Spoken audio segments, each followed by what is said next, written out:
How's it going? We're back for another Friday video. I think today we're going to go over the pistol EDC setup. Did the rifle last week, or pistol last week. Did really well. I want to thank everybody who watched it, everybody who commented, everybody who liked it, everybody who did any sharing or anything like that. I don't know if people shared or not. I can't tell on the video if they do, but I want to thank everyone who did that. It is very, very much so appreciated, and I can't thank you enough for it. So, get another video today as a treat. And we're going to go over the pistol setup. So, very, very simply, got a safety check, safety check and everything. If you hear anything in the background, by the way, my dad and my brother are down there at the end of the shop doing a little bit of piddling work on some metal. So, yeah. So, we have...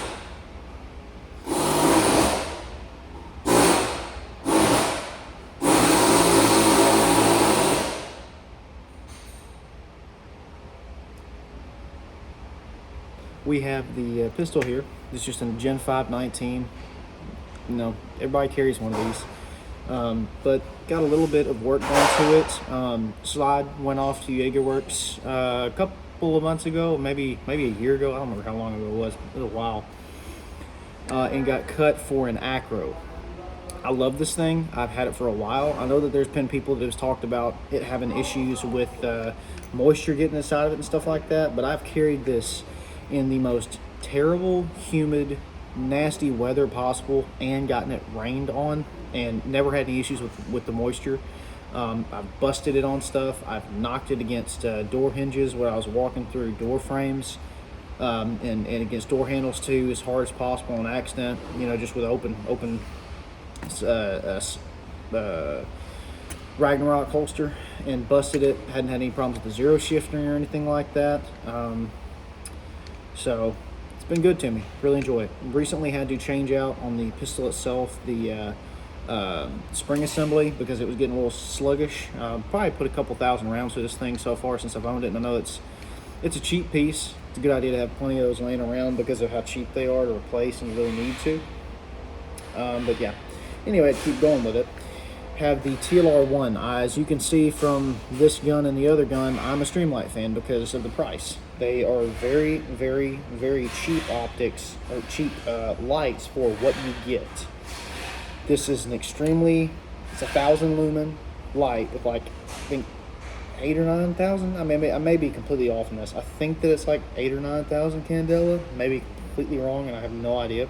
I'll have to go check it, and I'll edit it in here somewhere later. But great light, has the momentary and the constant on. Have the CCWers. If people complain about it, that's fine. It's my gun. I shoot it the way I shoot it, and I haven't had any issues with it before. I have a super high grip, and my hands are a little weird with this gun. I'm not going to blame the gun. I'm going to blame myself because I got weird hands. But I had a hard time when I first started shooting this with knocking the mag release, or the slide stop, and constantly keeping the gun from being able to cycle. So I got one of these. It was a cheap upgrade, and it was a super simple upgrade as well, and I recommend it to anybody who's having really bad issues, no matter how bad your grip is on the gun, to get something like this, or just use a different gun. You don't have to have a Glock. You use an M&P. Go use a 320, if you're not worried about your nuts getting shot off. If you want to use a CZ, whatever you want to use what you're going to use. Just use a good gun. Get a good, high-quality gun. But I prefer Glock. I prefer Glock because I've shot them longer. I really like M&Ps, and I'm going to be getting an M&P or a Beretta. Could be down the line. Could be a really cool video to do a Beretta, an LTT Beretta, or just simply Beretta A4, or the 92A4, whatever the newer model is. Yeah, really simple. Love this thing. Shooting 147 grain silver tip Winchester rounds out of it. This is good. I actually like this stuff. I don't want to use plus P because I don't really care whether it's plus P or regular. I would just rather to have the highest weight that I could. This is just conventional 147 grain hollow point. These are my preferred concealed carry rounds. So I've shot a couple of different concealed carry rounds, and I just kind of stuck with that one because it was like the last batch that I got. And I was like, all right, they work, so kind of throwing them in there. As long as it's not a FMJ, I'm kind of good with it. So obviously, I'm a T-Rex Arms shill because I have a T-Rex Arms holster. Quick shout out to T-Rex Arms for customer service wise. I had an one of the first batches of the Sidecar 2.0.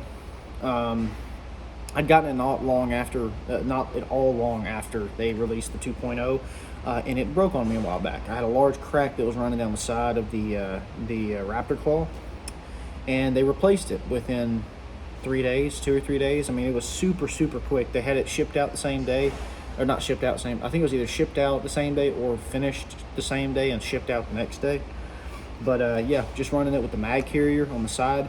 I'm thinking about I'm either going to run a tourniquet attachment or tourniquet on this one, or run one of their tourniquet belt-mounted tourniquet holders, because I really need to be carrying a tourniquet around me. I'm super lazy with it, and I need to change that because I don't carry a tourniquet on me nearly as often as I should. I should have one on me at all times, at least one, and then more in my bags. But carrying a 15 round 19 mag with more 147 grain hollow points. Just have the normal clips. These will probably get switched out to the DCC discrete carry clips sometime in a little bit.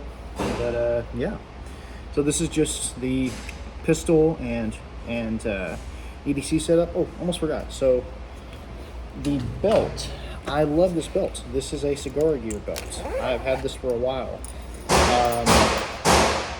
Really, really good company, really good belt.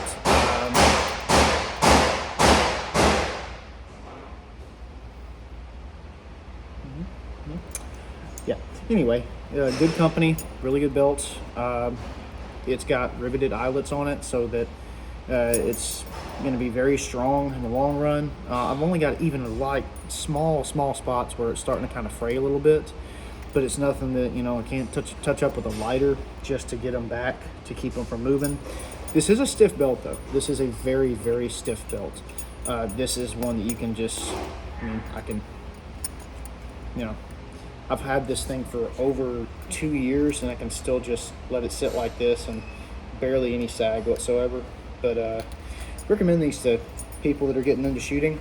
Either one of these or another option that my dad's used for a while is a Hanks gun belt. The concealed carry belts they have, they're really good for leather belts. I'd kind of like to get one here soon for a dress belt that I can still carry with, because this is more just a casual belt. So yeah, but anyway, I want to thank y'all for watching the video. If you end up watching it, thank you for liking it. If you like it, thank you for sharing it. If you share it, thank you for commenting. If you comment on it, God bless. Have a great weekend, and may the Lord be with you always.